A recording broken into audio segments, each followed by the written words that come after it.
नहीं समझ में, अभी नहीं समझ में। समय क्रॉस हो जाने तो, निकल जाने तो फिर समझ में आएगा।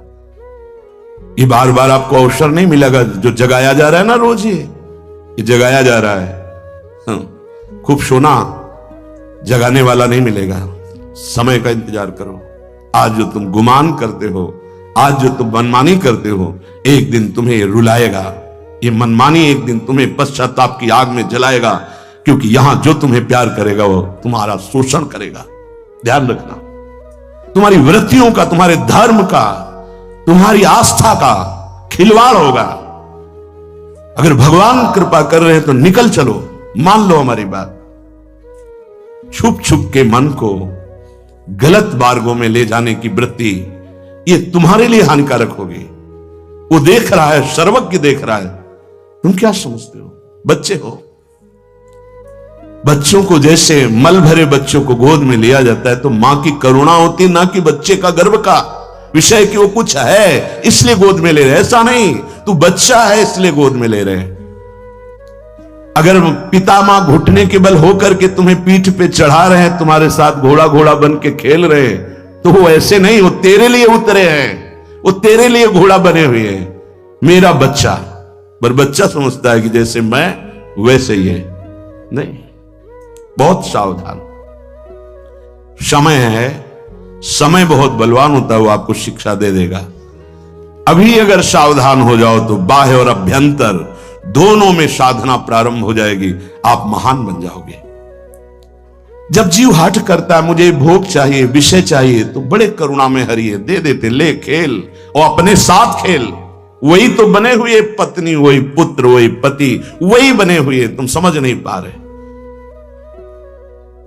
अगर गुरु कृपा से तुम्हारे बात समझ में आ जाए कि इन खेलों से अब मैं उब करके आगे बढ़ना चाहता हूं, वो बहुत जल्दी साधना के सोपान पर चढ़ जाए, पर समझ नहीं रहे। संत की हर चेष्टा ऊपर उठाने के लिए होती है। अभी बहुत दुलार है प्यारी जो आप पर बरस रही, मान लो, निकल चलो इस माया प्रपंच से। किसी की तरफ मत देखो, किसी का चिंतन मत करो। देखो तुम लोगों का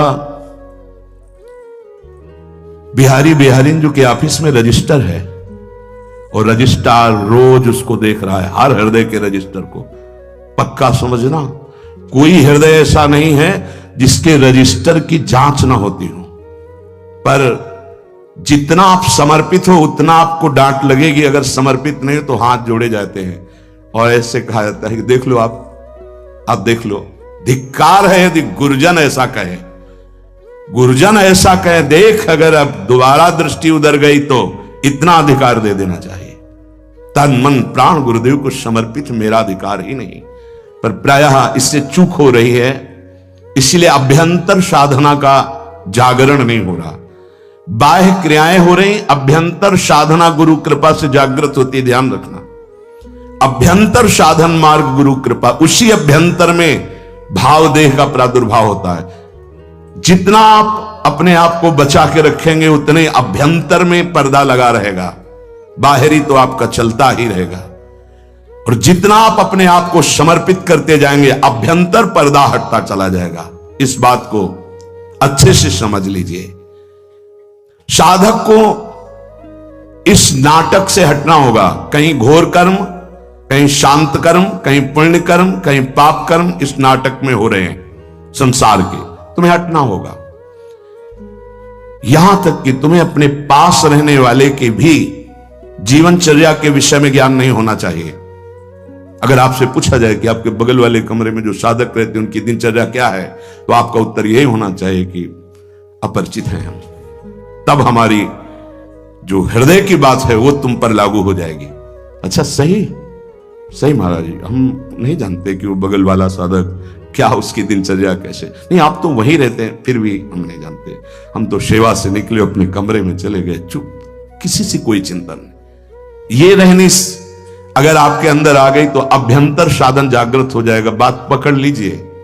प्रत्येक उपासक, कोई भी, हमें किसी के विषय में चिंतन करने का अधिकार नहीं है। हमें प्रिया प्रीतम के विषय के चिंतन, अगर हमको करुणा है कि इसका मंगल हो जाए तो उसका अधिकार गुरुदेव और आचार्य को, वो संभालेंगे। हम तो अपने हृदय को देख रहे हैं। हमारी सामर्थ्य नहीं कि हम उनको संभाल सके, इसलिए अगर हमारी प्रियता भी है तो हम प्रार्थना आचार्य और गुरुदेव से मन में करते हैं कि आप संभाल लेना, कहीं साधक भटक न जाए। हमें राग द्वेष पूर्वक चिंतन नहीं करना। ये 5 बड़े पवित्र हृदय में बातें आती हैं। पहला, ये समझ लीजिए कि सत्य से बढ़कर के कोई साधना नहीं है। सत्य, आपकी वाणी झूठ बोलना बंद करें यदि भगवत प्राप्ति करनी। हमें क्या बिगाड़ लेगा, कोई क्या बिगाड़ लेगा? हमें सत्य बोलना। अगर हमसे गलती हो गई, हम सत्य बोल रहे हैं तो प्रायश्चित हो जाएगा। हां, आप दंड दो, आप तिरस्कार करो। सत्य, सत्य से बढ़कर कोई साधना और कोई धर्म नहीं। पहला, आपकी वाणी में सत्य हो, आपके आचरण में सत्यता हो, आपके हृदय में सत्यता हो। ये महापुरुषों के वचन हैं। दूसरा, मौन से बढ़कर कोई तपस्या नहीं। पकड़िए, आप वाणी को मौन दीजिए, जितना आवश्यक उतना उचित बोलिए, सत्य बोलिए, धर्मयुक्त बोलिए, नहीं तो मौन हो जाइए। ये दिन भर पागलों की तरह बातें करते रहना, व्यर्थ की ग्राम्य वार्ता, जगत वार्ता। ये तुम भगवत प्राप्ति के मार्ग के वीर पुरुष हो, तुम्हें व्यर्थ का शब्द नहीं। वाणी से अपनी शक्ति का रात मत करो। बहुत जो प्रपंच की बातें करता है कभी अध्यात्म में नहीं चल सकता, क्योंकि ऊर्जा शक्ति वाणी के द्वारा नष्ट हो गई है। जो बहुत देखते हैं इधर उधर, सब टेलीविजन, मोबाइल, नेत्र शक्ति नष्ट हो गई। बहुत सुनते हैं, उनकी श्रवणेंद्रिय नष्ट हो गई, उनकी श्रवणेंद्रिय की जो आध्यात्मिक सामर्थ्य है खो दी। आप साधक हैं, आप संचय कीजिए, खोने के लिए नहीं है। पहला है, सत्य से बढ़कर कोई साधना और धर्म नहीं। ध्यान रखिए, झूठ बोल रहे हैं, माला हाथ में है, किस बात के तुम साधक हो? बिल्कुल असत्य संभाषण नहीं होना चाहिए। आपसे अमुक मिले जी, बिल्कुल सत्य। क्यों हम झूठ बोले? आपको उचित लगे तो ठीक है, अनुचित लगे तो दंड दे दीजिए। आगे से हम आप जैसा कहेंगे वैसा करेंगे। हमारा असत्य भाषण नहीं होगा, छुपाव का भाषण नहीं होगा। नहीं बात करना चाहते हम आपसे, नहीं मिलेंगे आपसे, सीधी बात है। क्या भय? चाहे गृहस्थ में हो चाहे विरक्त में हो, झूठा बोलने की क्या जरूरत? बोले नहीं, व्यापार में बोलना पड़ता है। क्यों बोलना पड़ता है? सब कोई जानता है व्यापार मुनाफे के लिए किया जा रहा है। तुम्हारा नौकर थोड़ी कोई, उसके परिवार है, उसका व्यापार है। 100 की चीज वो 100 में देगा। तुम्हें गरज हो तो लो, नहीं तो ना लो। वो कह रहा है 125। झूठ बोलने की जरूरत क्या है? सत्य बोलिए। तुम्हारी सत्य वृत्ति ही तुम्हें सुखी कर देगी, तुम्हारे कुल परंपरा को सुखी कर देगी, तुम्हें आनंद प्रदान कर देगी। क्यों झूठ बोले? कहां झूठ की बात है? जहां झूठ की बात है वहां अशांति है, चिंता है, शोक है, भय है, मृत्यु है। जो सत्य है वो अमृत है। भगवान को सत्य नारायण कहते हैं। सच्चिदानंद रूपाय, सच्चित आनंद रूपाय। सत्य छोड़ दोगे तो बचा क्या तुम्हारे पास? क्या पहले व्यापार नहीं होता था क्या? सब झूठ ही बोलते थे क्या? केवल झूठ ही लेना, झूठ ही देना, झूठ ही भोजन, झूठ चबेना। क्या बचेगा तुम्हारे पास? दूसरा, मौन। मौन से बढ़कर कोई तपस्या नहीं। वाणी के वेग को रोकिए, मौन रहना सीखिए। आवश्यक है तो बोलिए, नहीं चल दिए, हमें क्या मतलब है।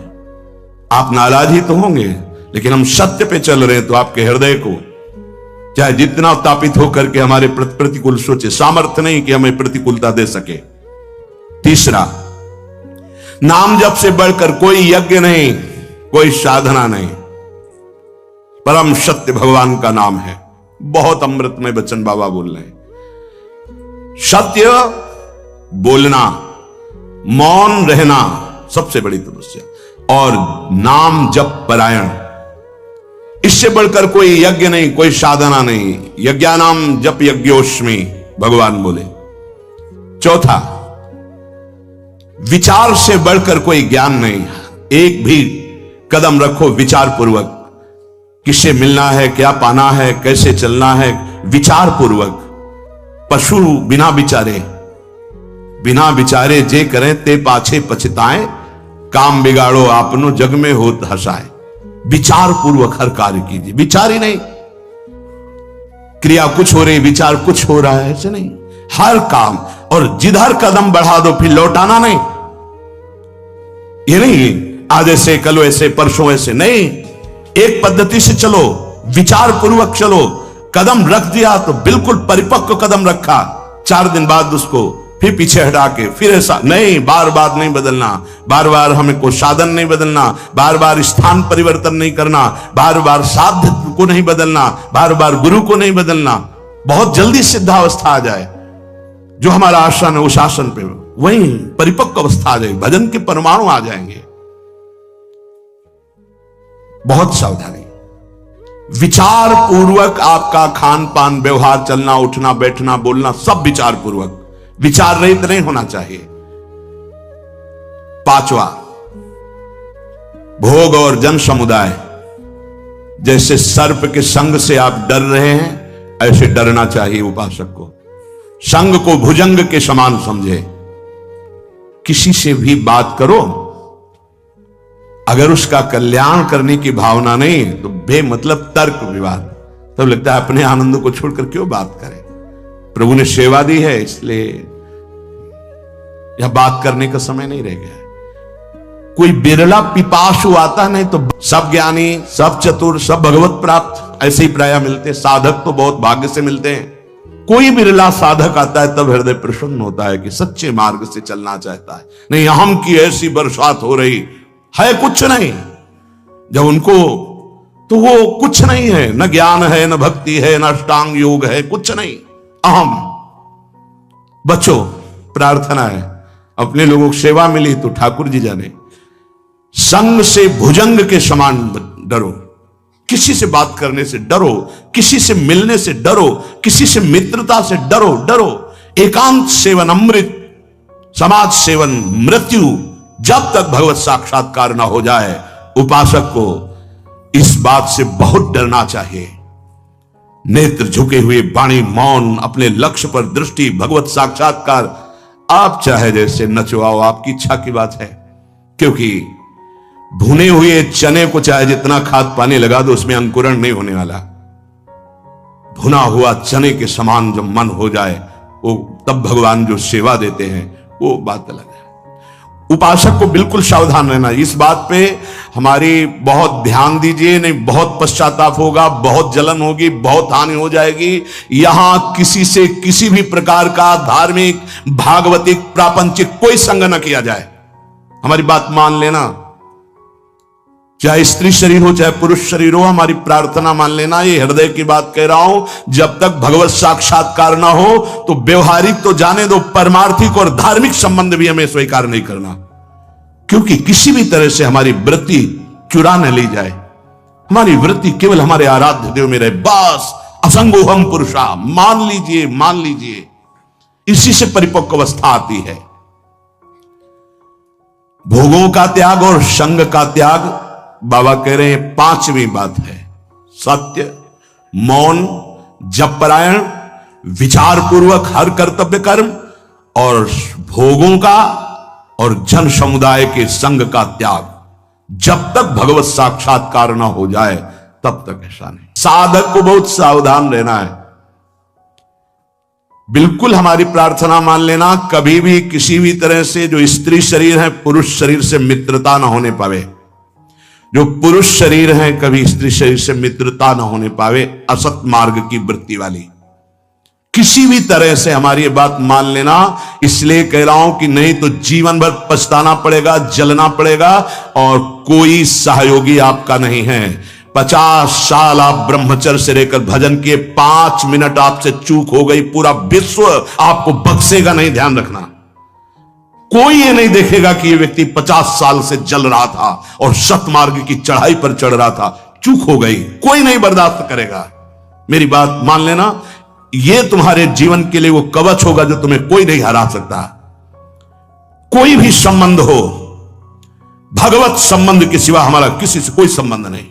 और भगवत संबंध में समाज की भी एकता और भाव होता है। साफ सिया राम में, साफ राधे श्याम में। बस अगर हमारा कोई पर्सनल किसी से संबंध है, हमारे शब्द को याद रख लेना, पश्चाताप और पराजय के सिवा कुछ नहीं मिलेगा। इसे कागज में लिख लो, हृदय में लिख लो, जीवन भर इसको तुम अमृत के समान सेवन करना। ये हृदय की बात कह रहा हूं। असंग रहना, मन न लगे तो पड़े रहना, पर किसी को दोस्त मत बना लेना, किसी से यहां अपनापन मत कर लेना।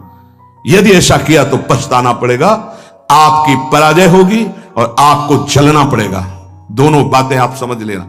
असंग रहना, थोड़ी देर मन पराजित करता है, हमको जलाता है, वो जलन तो ऐसे सह जाई जाती है, लेकिन जब मन की जलन मिटाने के लिए कोई क्रिया हो जाती है, कोई संबंध हो जाता है, तो जीवन भर जलना पड़ता है पश्चाताप की अग्नि में। और ये तो भूल जाना कि आपको कोई सपोर्ट देगा इस संसार में, प्रभु के सिवा कोई सपोर्ट देने वाला तुम्हारा नहीं। जो तुम्हें गुरुजी कहेंगे, जो तुम्हारी छवि को पूजेंगे, अगर कोई चूक हो गई वही तुम्हारी निंदा करेंगे, तुम्हारी छवि को नाली में फेंक देंगे। ध्यान रखना, यहां गुणों की पूजा होती है। अगर तुम्हारे गुणों में हीनता आ गई तो कोई पूजा करने वाला नहीं। यह मत सोचना कि मेरा पूजक उपासक है, यह कह रहा है मैं आपको प्राण समर्पित किए, प्राण ले लेगा तुम्हारे। शब्द याद कर लो, तुम्हारे प्राण ले लेगा प्राण समर्पण करने वाली बात कहने वाला। यदि धर्म से चूक गए, यदि अपने नियम से चूक गए, कभी प्रभावित मत होना किसी की मीठी बातों में, किसी की मीठी मुस्कुराहट में, किसी के मीठे अपनेपन में। ये हृदय से बोल रहा हूं, इसे स्वीकार कर लेना। अगर सतमार्ग में शूरवीर बनकर अंतिम समय तक निष्कलंक रहना है तो किसी से भी मित्रता नहीं करनी, किसी से भी। असंग श्यामा श्याम के सिवा ना काहू सो बोलिबो, ना कोई व्यवहार, अपनी कुंवरी किशोरी को जियत निहार निहार। ये बैठा लीजिए, जीवन को अनुभव करके ये बात कह रहा हूं। कभी नहीं, कहीं नहीं, किसी से भी नहीं। तब आप निश्चिंत, निर्भय, निशोक होकर के, आनंद मगन होकर अभ्यंतर साधना के मार्ग को पा जाएंगे। बहुत बहुत सावधानी की जरूरत। उपासक को इन 4 अवसरों पर कभी वार्ता नहीं करनी चाहिए। पहला, जब आप दाह संस्कार के लिए किसी के साथ जा रहे हो, दाह संस्कार हो रहा हो, उस समय सिर्फ भगवत चर्चा, सिर्फ भगवत नाम कीर्तन, इसके अलावा कोई चर्चा नहीं होनी चाहिए। बाबा कहे, चाहे गृहस्थ हो चाहे विरक्त। शौच के समय, लघु शंका के समय मौन। स्नान जब प्रारंभ हो गया तब यमुनाष्टक या मंत्र आदि जो भी। शौच में मौन, लघु शंका में मौन। किसी बीमार के पास कभी जाइए, भगवत नाम कीर्तन कीजिए, भगवत चर्चा कीजिए, अन्यथा मत जाइए। अगर जहां हो इसके पास जाएंगे, भगवत चर्चा नाम कीर्तन करने का अधिकार वहां नहीं दिया जाएगा तो मत जाइए। प्रभु के मंदिर में सीढ़ी में प्रथम कदम रखते ही मौन आश्रय ले लीजिए। कोई भी वार्ता नहीं होनी चाहिए। अगर चूक हो गई, किसी की वहां निंदा हो गई तो वज्र का लीक पाप बन जाएगा। किसी का दोष मंदिर में मत देखिए। सीधे गए, प्रभु से आंख मिलाई, नीचे सर झुकाया, बाहर हो गए। 1 मिनट, 10 मिनट, 1 घंटा, जितना दर्शन कर पाओ, बस इतना। ये सत्संग है, सावधानी।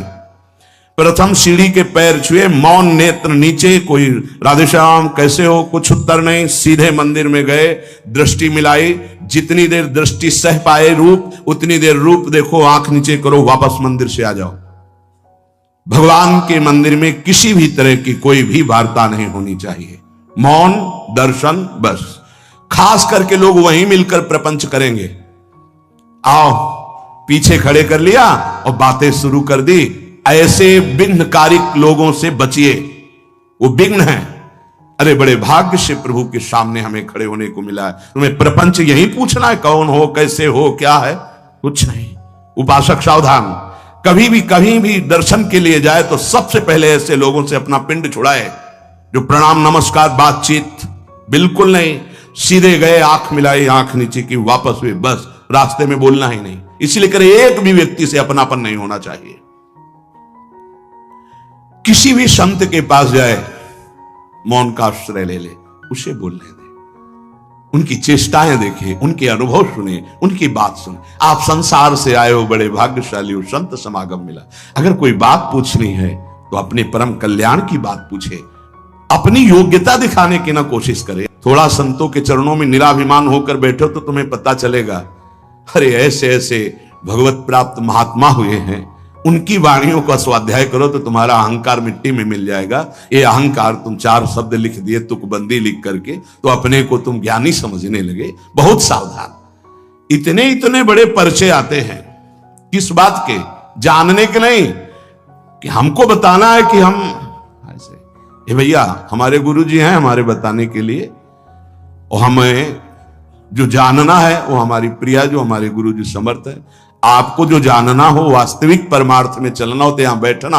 अगर समय नष्ट करने आए तो जिंदगी में दोबारा आपको चांस नहीं देंगे श्री जी, ध्यान रखना। श्रीधाम वृंदावन है, प्रियाजू की कृपा से आए हो साधु समागम में तो लाभ ले लो। किसी भी महात्मा के पास जाए तो वाणी को शासन में रखे, बहुत सावधान, उनकी सुनो। तुम्हें तो जो आता है वो आता ही है, उनसे ले। आप कृपा लेने आए, उनसे ज्ञान ले, उनसे आचरण सीखो। उनके वो ना बोले बैठे हैं तो बैठने मात्र से उनका प्रभाव हमारे हृदय को पावन करेगा। पूज्यपाद महाराज जी कह रहे हैं, आज हमारे परमार्थ में साधक की उन्नति क्यों नहीं हो रही? दिनों दिन अवनति होती जा रही है। क्या कारण है बाबा? ये पूज्य स्वामी श्री अखंडानंद जी महाराज प्रश्न करता है, उत्तर देने वाले पूज्य बाबा शिवड़िया बाबा जी महाराज कह रहे हैं, भैया किसी भी जीव का कल्याण होता है भय से। जिसको ईश्वर और गुरु का भय रहता है उसका निश्चित कल्याण हो जाता है। जिसको गुरुदेव से भय हो, समझो ईश्वर की अत्यंत कृपा उसके ऊपर है। गुरुदेव से भय पक्का। बोले साधकों का जो उन्नति होनी चाहिए, जो लाभ मिलना चाहिए, वो क्यों नहीं मिल रहा? स्वामी जी पूछ रहे, श्री स्वामी अखंडानंद सरस्वती जी। पूज्य बाबा कह रहे, भाई उन्नति और कल्याण भय से होता है। जब तक ईश्वर और गुरुदेव का भय नहीं होगा तब तक कल्याण नहीं हो सकता। भगवान की अत्यंत कृपा समझो, जिस उपासक पर अपने गुरुदेव का भय है, होना चाहिए, होना चाहिए, गुरुदेव से भय होना चाहिए। जिसको अपने गुरुदेव से भय लगता है उसके द्वारा अपराध बनने की संभावना बहुत कम होती है, क्योंकि डर लगता है कि गुरुदेव सब कुछ जानते हैं, सर्वज्ञ हैं, वो जान जाएंगे, हमारी गलती को जान जाएंगे, फिर हम उनके सामने क्या उत्तर देंगे। हमारा मन भयभीत होकर सतमार्ग में चलता है। गुरुदेव अल्पज्ञ नहीं है, वो सर्वज्ञ है। जिसको ये पता है कि मेरे गुरुदेव साक्षात मेरी लाडली हैं, परब्रह्म है, उनसे क्या छुपा हुआ है, कैसे अपराध बन सकता, कैसे मन डर जाता है, मन डर जाता है। क्यों? ऐसा क्यों? क्योंकि अस्तित्व तो नहीं है, हमारा अस्तित्व तो वो है। ऑफ, पूरी बिजली ऑफ, क्या करोगे? उनके हाथ में बटन है, ऑन तो लाइट प्रकाश सब चल रहा है, ऑफ तो इसमें जनरेटर साइड वाला काम नहीं करता। ये सीधे गुरु कृपा ही केवलम। इसमें ये नहीं कि किसी दूसरे से जाके हम कृपा कि कोई और सिद्ध हो और हमारे हृदय को ऑन कर दे, वो केवल गुरुदेव से ही होगा। इसलिए केवल गुरुदेव, दूसरा नहीं। गुरु सेवा तज करें जे बान, यह है अधर्म यह है सभान, कान न रसिकन मेरा है। अगर गुरु से विमुख बात हृदय में आ गई तो जीवन का क्या सार। जीव यदि निर्भय होना चाहता है तो उसे, ओ भगवान श्री राम जी ने परशुराम जी से कहा, अभय होए जो तुम्हें डेराई। महाराज वैसे तो काल भी सामने हो ललकार दे तो रघुवंशी कभी कदम पीछे नहीं रखते, पर अगर तुमसे डर जाए तो अभय हो जाए। तभी तो उनके होश खराब हो गए कि ये कौन है जो ऐसी प्रवीण वाणी बोल दिए। होगा, मुझे संशय हो रहा है, आप इस धनुष में प्रत्यंचा चढ़ाइए, क्योंकि साक्षात भगवान श्री हरि का धनुष देत चाप आप ही चली गए हो, और ये तो वही है जिनका धनुष है। फिर चरणों में प्रणाम करके, अभय हो ये जो तुम्हें डेराई। वही निर्भय हो सकता है जो गुरुदेव से भयभीत रहता है। बहुत लोग तो निंदा और पाप में फंस जाते हैं इस मार्ग में चलने वाले, क्योंकि उनको भय नहीं होता।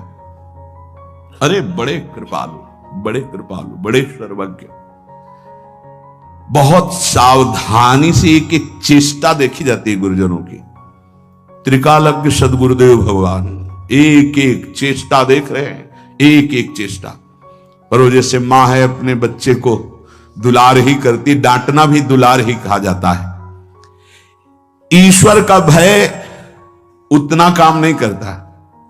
क्योंकि ईश्वर कभी डांटने तो आएंगे नहीं ना।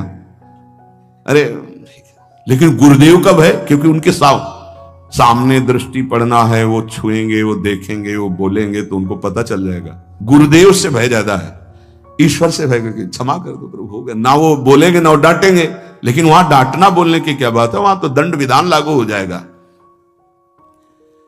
ये जो साधक गुरुदेव से भयभीत नहीं होते, वो लोक निंदा,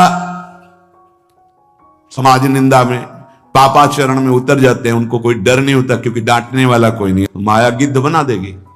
गुरुदेव की कृपा से ही कोई सिद्ध होता है, नहीं तो माया रौंद देगी। बाबा कह रहे वो लोक में, निंदा में और पाप में फंस जाता है, क्योंकि गुरुदेव का शासन नहीं। ईश्वर का भय दूसरे नंबर पर, गुरुदेव का भय पहले नंबर पर। जब गुरुदेव का भय रहता है तो लोक और परलोक दोनों मंगलमय हो जाते हैं। अब जिन्होंने गुरुदेव नहीं बनाया है तो ईश्वर का भय स्वीकार कर लो। भगवान सर्वत्र देख रहे हैं, तुम जो भी कर रहे हो और हिसाब भी वही करेंगे। शरणागत का, भक्त का, शिष्य का हिसाब भगवान के हाथ में नहीं, ध्यान रखना, गुरुदेव के हाथ में है। भगवान उनके हाथ में है, आराध्य देव गुरुदेव के हाथ में है। गुरुदेव के हाथ में हमारा पूरा जीवन और पूरा हिसाब है। मनमानी आचरणों से कभी श्री जी तुम्हें अनुभव में आएंगी, खत्म खेल। जैसे गुरु की सीमा में रहा जाता है तो रोज आनंद, रोज अब उसको वैराग्य लगता, तो लगता मेरा वैराग्य नहीं, नहीं आपका वैराग्य नहीं, आपका अनुराग नहीं, ये गुरु प्रदत्त है, गुरु कृपा प्रदत्त है। अगर सीमा उल्लंघन किए तो आपको पता चल जाएगा कि आपका कनेक्शन हटा तो आप में वो वस्तु ही नहीं है। जिसको जहां भी परमार्थ का अनुभव हो रहा है, गुरु कृपा से हो रहा है। और गुरुदेव से भयभीत रहना चाहिए, गुरुदेव की आज्ञा का उल्लंघन ना हो। गुरुदेव हर समय में देख रहे हैं, डरना चाहिए। अगर डरपोगे तो माया तुम्हें निर्भय कर देगी, पक्का। एक बार परिक्रमा लगा रहे थे गुरुदेव भगवान, तो एक दृश्य हमने देखा था। जब बाहर भ्रमण, कबीरपंथी महात्मा, उनका नाम बहुरंगी बाबा गांव के लोग कहते थे। बहुत रंग के कपड़ों को जोड़कर वो पहनते थे, तो गांव के लोग एक अलग नाम रख देते हैं। गुरु नाम अलग होता दिया हुआ और गांव के लोगों का नाम अलग होता। बहुत रंग के कपड़े पहने का उनको बहुरंगी बाबा कहते थे। बड़े ही हष्ट-पुष्ट जवान से क्या अपराध बना ये कोई नहीं जानता, पर वो एक लठिया लेकर वो साहब साहब ऐसे जाते, वो धम्म से पीठ में मारते। वयोवृद्ध संत 25 बार ऐसा हो, और बस वो पीछे हटते, फिर जब ऐसे कहते फिर साहब साहब ऐसे। तो गुरुदेव खड़े हो गए, बोले अहो भाग, धन्याति धन्य उस शिष्य को जो अपने गुरुदेव के से, और उससे माया काल भी नहीं छू सकता। गुरु कृपा पात्र को काल भी नहीं। मतलब गुरुदेव भगवान एकदम प्रफुल्लित हो गए बात सुनते ही। आज हमारे हालत क्या है कि अगर गुरुदेव जरा सा कुछ कटु वचन कह दें तो बदल गए, स्वरूप ही बदल गया। मतलब निष्ठा ही नहीं है, भाव ही नहीं है, तो कैसे हमारी आध्यात्मिक उन्नति हो। संसार में 4 प्रकार के जीव होते हैं, प्रवाही, कर्मी, भक्त और ज्ञानी।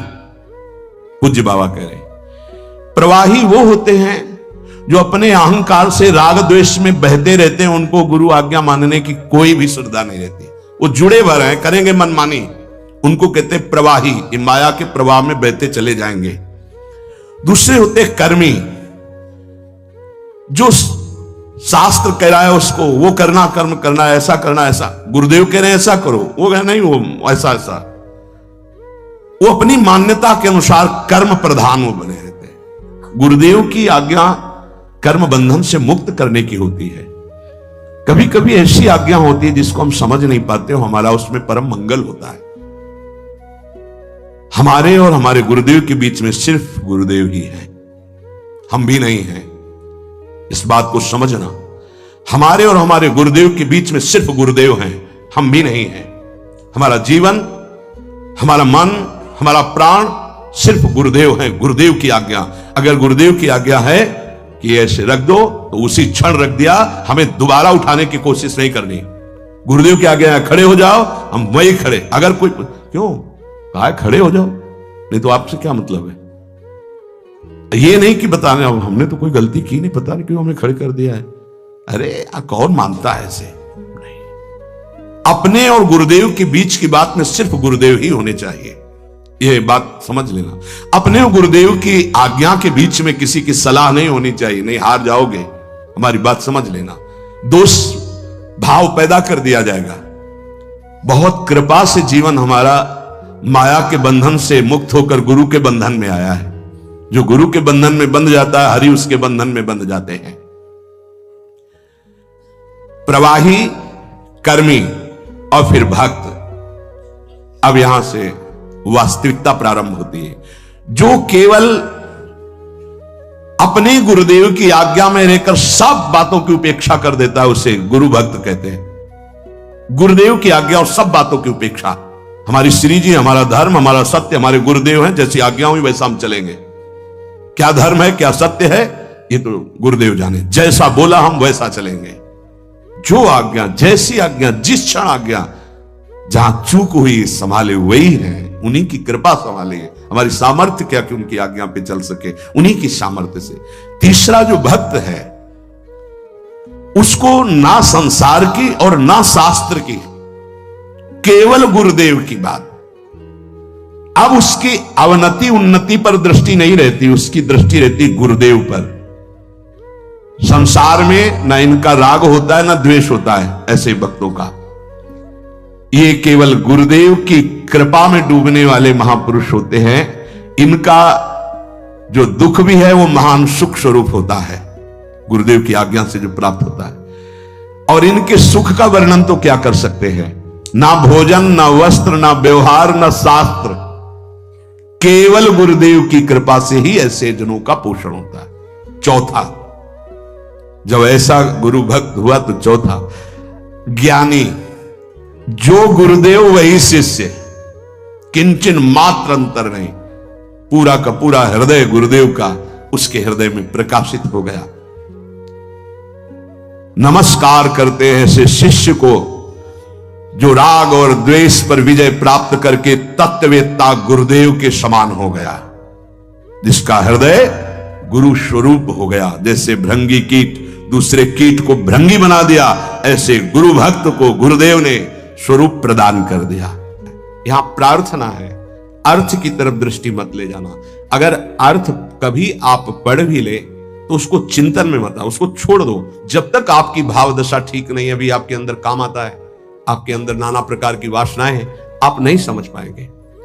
आप उसे प्राकृतिक भाव से अगर देखेंगे तो बात ठीक नहीं, क्योंकि प्रिया प्रीतम सच्चिदानंद में आपकी बुद्धि प्राकृतिक भाव सच्चिदानंद पर आरोपित करना, फिर वो बिगड़ जाएगा। इसलिए यहां प्रार्थना करते हैं, नवनिवृत्त निकुंज के पदों का गायन, चिंतन भागवत गीता जी के सिद्धांतों का, देह राग को शिथिल करके फिर चिंतन जो प्रकट होता है वो आंसुओं से भींगे हुए कपोल वाला होता है। गदगद सुर नैना सजल, दंपति रस रहे भीन। इसलिए उपासक को चाहिए कि जब तक देह भाव शिथिल ना हो जाए तब तक ऐसे ऐसे श्लोक रस भरे हैं जिनको आप बिल्कुल नहीं समझ सकते। इसलिए भगवान की अवतार लीला, भगवान के उपदेश, देखो शास्त्रों में हमने पाया कि जब अपने शिष्यों को उपदेश गुरुदेव करते हैं तो उनसे कहते हैं कि देखो भाई, मेरे उपदेश से जो मेरा आचरण न मिलता उसे कभी स्वीकार मत करना। मेरे उपदेश से जो मेरा आचरण या शास्त्र की आज्ञा से जो मेरा आचरण न मिलता हो उसे कभी अनुकरण मत करना। क्यों? क्योंकि तुम्हारी स्थिति नहीं है, तुम अनुकरण करोगे परास्त हो जाओगे। मेरा जो तुम्हारे लिए उपदेश है, शास्त्र की जो आज्ञा है, उसके अनुसार चलना। आप सोचो, जगत गुरु भगवान श्री कृष्ण की लीला का कोई अनुकरण कर सके? जैसे रास लीला का नहीं, भगवान इतनी गोपियों के साथ नृत्य कर रहे, भगवान के इस दिव्य प्रेम विलास को तुम रास किसको संबोधन कर रहे? बोले रास रचा के आ रहा है। घोर अपराध भरे शब्द बोल रहे हो। भगवान रास जो कर रहे हैं वो आत्म स्वरूप का विलास है, वो किसी व्यक्ति या स्त्री पुरुष का नहीं है। भगवान ने जो कुछ लीलाएं ऐसी की जिनका अनुकरण स्वाभाविक करके हम प्रेम मगन हो सकते हैं। कुछ लीलाएं हैं जिनका गायन करके प्रेम में मगन हो सकते हैं। कुछ लीलाएं हैं कि पढ़ सुन करके हम गर्वित हो सकते हैं, मेरे प्रभु ऐसे। तो रास लीला के पहले भगवान की जैसे लीला एक आती है गोवर्धन लीला, फिर रास लीला। चलो रास लीला तुम करने के अनुकरण करने की बात करते, चलो गोवर्धन लीला करो। नहीं, भगवान जो लीला करते हैं उनका अनुकरण करो, गोवर्धन लीला करो। अब भी 21 किलोमीटर के महाराज हैं गिरिराज जी। श्री कृष्ण चंद्रजू जो लीला कर रहे हैं वो गायन करनी है, अनुकरण करने की सामर्थ्य किसमें है? किसमें है? भगवान शंकर ने हलाहल जहर निकला समुद्र मंथन से, यहां रोक लिया, तुम एक कुल्ला पानी रोक के दिखाओ, पानी और हलाहल जहर रोक लिया। तो सामर्थ्यवान महापुरुषों का आचरण वही अनुकरणीय है जो शास्त्र सम्मत है, जिनका वो आदेश कर रहे हैं कि आप ऐसा कीजिए। हर बात अनुकरणीय नहीं है, क्योंकि वो किस दशा में किस स्थिति में है। इसीलिए यहां भगवान कह रहे मेरे जन्म कर्म की दिव्यता को कौन जानेगा, और जो जानेगा उसका पुनर्जन्म नहीं होगा। तो बोले वीत राग, जिसका राग नष्ट हो चुका है, मेरी प्रिया जो मेरे लाल। देखो प्रगट में देखने वाले की दृष्टि में और वर्तमान की स्थिति में बड़ा अंतर हो सकता है। ऐसा नहीं है कि आप जो दृश्य देख रहे हो वो दृश्य वैसा ही हो, आपकी देखने की क्या शैली है। एक बार यही बात अकबर से जब कहा बीरबल ने कि देखी हुई बात गलत हो सकती है, अपना चिंतन जैसा होता है वैसे ही दृश्य दिखाई देता है, उसको भी समझना चाहिए, ना कि जो हमें दिखाई दे रहा है वही सत्य है। ऐसा कैसे हो सकता है? जब हम देख रहे हैं तो सत्य क्यों नहीं हो? तो उनका कभी ऐसा आपके सामने प्रश्न आवे तो बताना, फिर हम आपको उत्तर देंगे। एक दिन जो बादशाह की सैया लगाता था, उसके मन में आया कि जीवन व्यतीत होता जा रहा है फूलों की सैया लगाते हुए बादशाह के लिए, ताकि यार 5 मिनट लेट के देखते बादशाह थोड़ी आ जाएगा इस समय। लेटा तो सोचा इनका जो चद्दर है इतना सुगंधित और मुलायम, जरा डाल के डाला और आंख मूंद के 5 मिनट आनंद लेते, सो गया। अब भैया कहां चारपाई में सोने वाला, कहां बादशाह की सैया में। और दरबार में उनको विलंब था, तो जो उनकी पत्नी थी वो वहां गई। आज महाराज बिना कुछ खाए पिए बात किए, हमें लगता कोई सीरियस मैटर रहा होगा, थकित होकर के सो गए, पार्श्व में वो सो गए। बादशाह आया तो देखा मेरी सैया में कोई पुरुष और हमारी पत्नी, तलवार खींची। तो कब उसने कहा था बीरबल ने कि दृश्य झूठा हो सकता है, उसको बुला के कहते एक दृश्य कहां से झूठा हो सकता है, मैं सत्य देख रहा हूं। बुलाया और कहा कि तुम कहते थे दृश्य झूठा हो सकता है, देखने वाले की क्षमता के अनुसार दृश्य दिखाई दे, मैं देख रहा हूं मेरी पत्नी किसी गैर पुरुष के साथ पड़ी हुई, ये झूठा है? बोले महाराज झूठा भी हो सकता है, झूठा ही है, मैं ऐसा नहीं कहता, लेकिन झूठा भी हो सकता है। अब कौन पुरुष है हमें तो पता नहीं, लेकिन आप 2 मिनट खंबे की आड़ में रुकिए। रानी को जी बोले आप किसके साथ सो रहे? महाराज के साथ। बात नहीं की? बोले नहीं, थके थे, सो रहे थे, इसलिए जगह नहीं, पार्श्व में सो गए। ठीक है आप जाइए, हम महाराज को जगा के ला रहे हैं क्योंकि भोजन नहीं पाया, इनको पवाना है। हाँ ठीक है। पर्दा हटाया तो वो फूल बिछा ले, वो तो घबरा रहा था एकदम। तो उनका मालिक जान बचा लो, मुझे ऐसा ऐसा आया इसलिए। नहीं तो किसके साथ? बोले हमारे साथ तो कोई नहीं था। बादशाह पर्दे की आड़ में सो रहे, पूरे चुपचाप भाग जा, अगर बादशाह जान गए तो मार भागा। बोले सरकार देखा दोनों निर्दोष थे, यदि आप मारते तो दोनों की हत्या आप कर सकते थे, लेकिन दोनों निर्दोष थे। हमारी दृष्टि प्राकृतिक दृश्यों का फाइनल नहीं कर सकती, फिर सच्चिदानंद का कैसे? तो हमें अपनी दृष्टि सुधारने। वीत राग, जिनका राग बीत गया है, अर्थात परम वैराग्यवान, भगवत लीला का रसास्वादन, इसलिए परम वैराग्यवान परमहंस शिरोमणि सुखदेव जी को श्रीमद् भागवत कथन का अधिकारी श्री भगवान व्यासदेव जी ने जान करके भागवत दी। जब कोई प्रभु से विमुख हो जाता है तो नाशवान पदार्थों में और शरीर में, ये नाशवान है, इसमें राग हो जाता है। अब ये राग उससे पापाचरण कराता रहता है, वो भगवान की लीलाओं को नहीं देख सकता। हमारा सच्चिदानंद प्रभु की प्राप्ति का पहले भूमिका समझ ले। जब कोई तीनों रागों से, 3 प्रकृति के गुण, 3 शरीरों की रचना, तीनों लोकों का वैभव, तीनों रागों से जो मुक्त हो जाता है वो भगवत प्राप्त होता है। भगवत प्राप्ति में भी बड़ा भेद है कई तरह का। भगवत प्राप्ति में भी जो रस सिद्ध महापुरुष है वो गोपी भाव को, जो उनसे भी सहचरी भाव को, आपकी दशा कहां है? देह भाव में हो। अब देह भाव से देखोगे तो क्या दिखाई देगा? जैसा चश्मा वैसे दिखाई देगा। इसलिए लीला का वास्तविक रहस्य कौन जानता है? बोले वीतराग। कौन वीतराग? बोले जो परमात्मा से विमुख है उसका नाशवान प्रकृति के द्वारा रचे हुए वस्तु, व्यक्ति, स्थान, शरीरों में राग हो जाता है। वो राग जिसका नष्ट हो चुका है उसे कहते हैं वीतराग, परमहंस।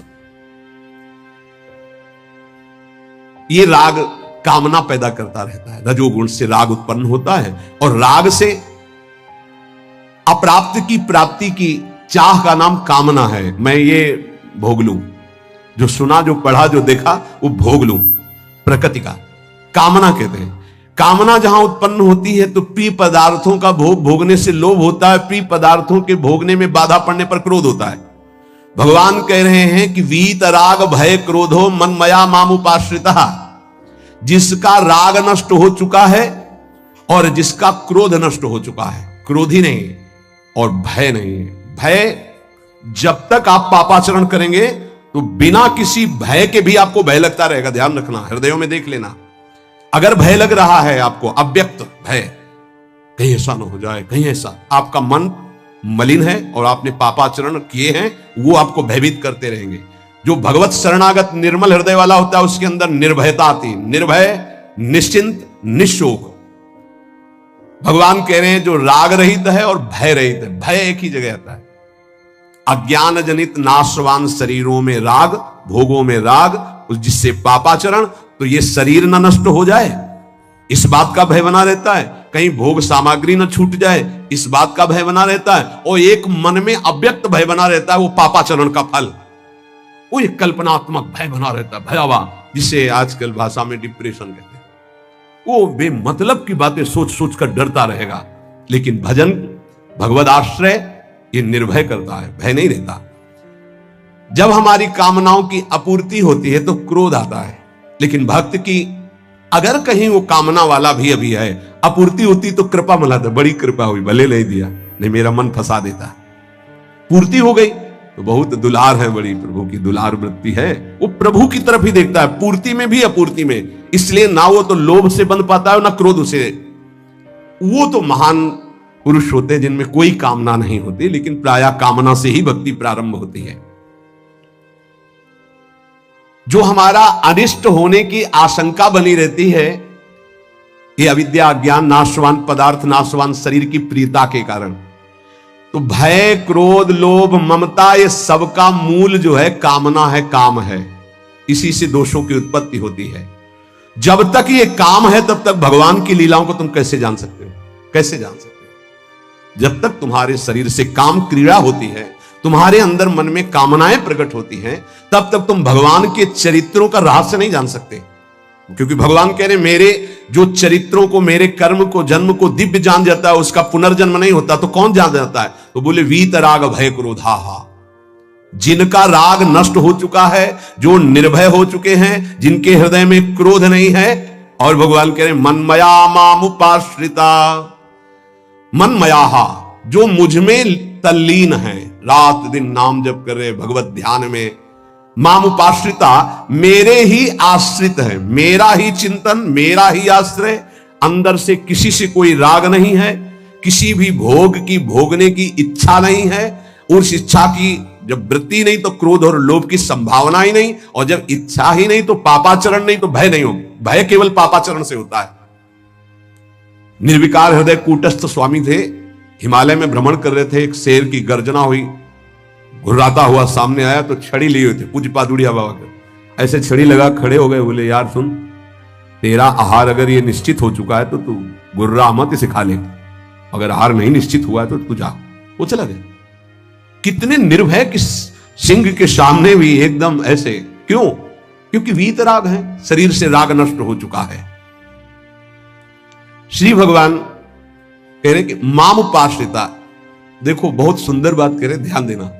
अपने लोगों का स्वभाव है बिना आश्रय के जी नहीं सकते, किसी न किसी का आश्रय, शरीर का आश्रय, रुपए का आश्रय, विपरीत शरीर का आश्रय, पद का आश्रय, विविध भोगों का आश्रय, नशा आदि का आश्रय, बिना आश्रय की जी नहीं सकता। आप ये समझ लो, ऐसी मान्यता हो चुकी है। और आश्रय अगर ये सब छोड़ दे तो अमर हो जाए, उसको लगता है मैं मर जाऊंगा बिना इसके, वो अमर हो जाए। यही माया का भ्रम है।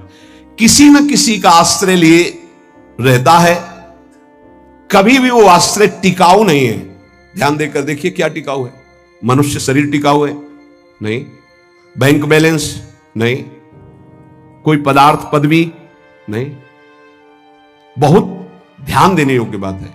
परमात्मा के अंश तुम्हारे अंदर जो एक आश्रय लेने की वृत्ति प्रकट हुई है प्रकृति से, यही बंधन है।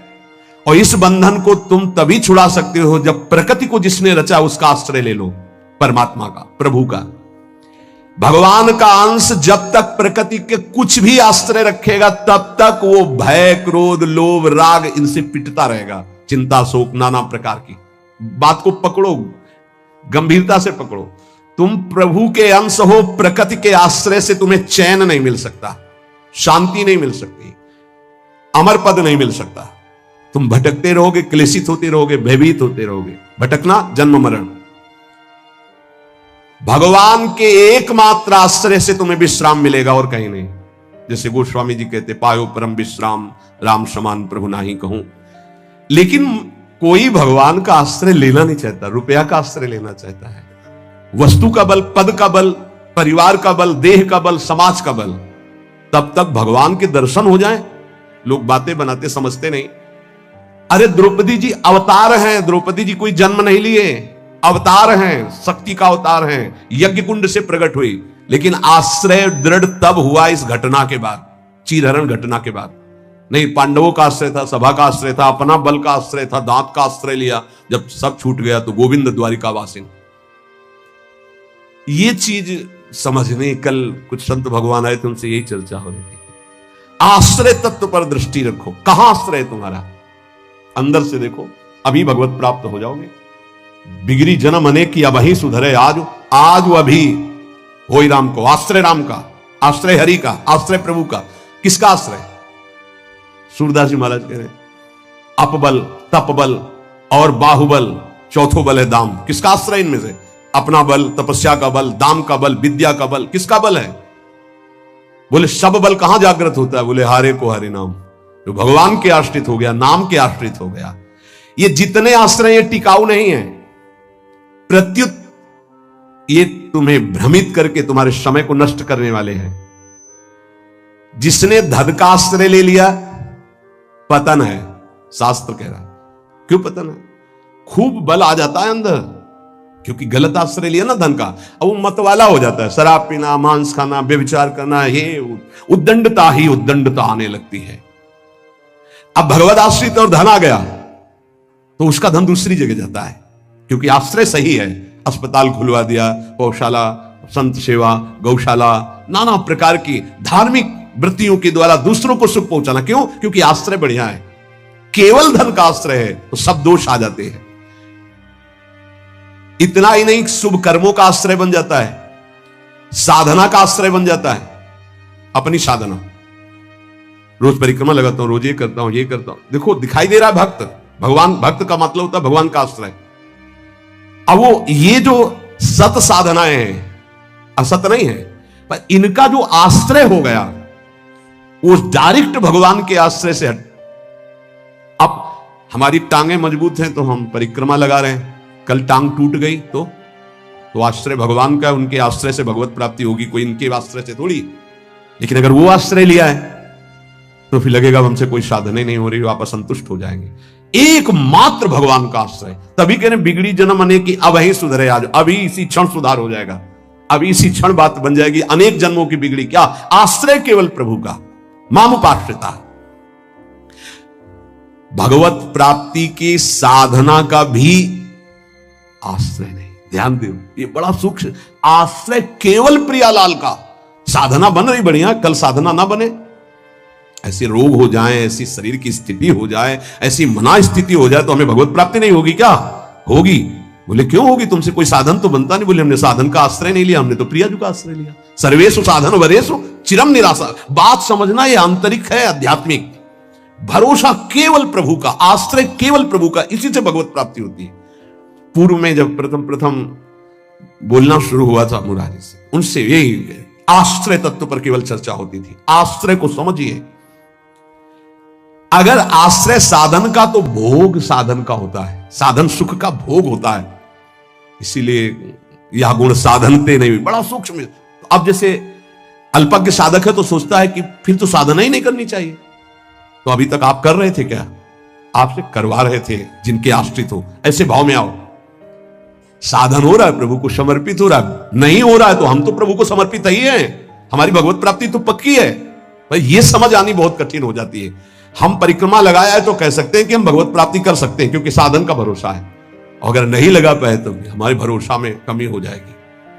आप आखिरी बात समझ लीजिए, यदि आपने अंदर से आश्रय हमारे प्रियालाल का ले लिया और कुछ नहीं बन रहा तो भगवत प्राप्ति हो जाएगी। हमारी बात समझ लेना।